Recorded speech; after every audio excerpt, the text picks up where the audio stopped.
Okay, today I just want to update it for the beginning of 2023 to see what the herd look like.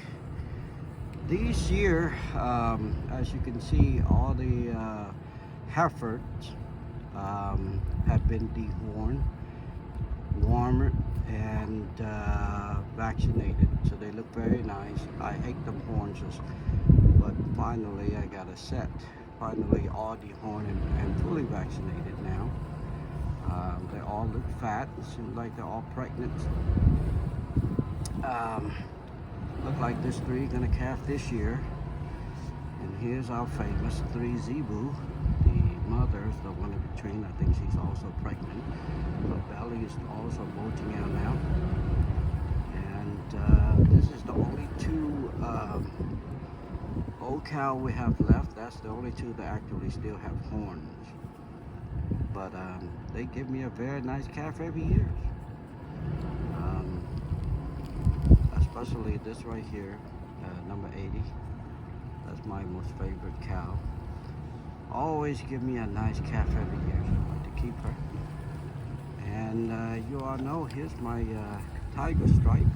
She's walking away. Hopefully I got a bunch more tiger stripe this year.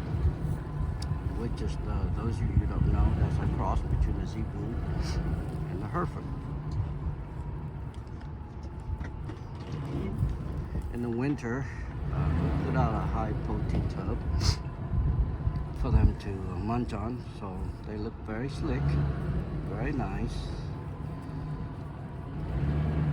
This is the young Hereford coming up. Hopefully they're gonna yield the first calf at the end of the year. But you see, they've all been dehorned.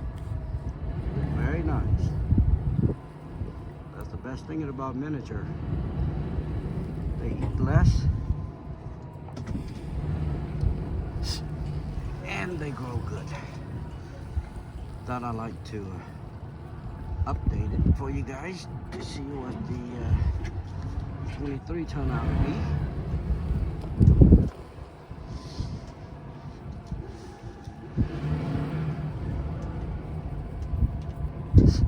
Well, hope you enjoy it. Have a good one.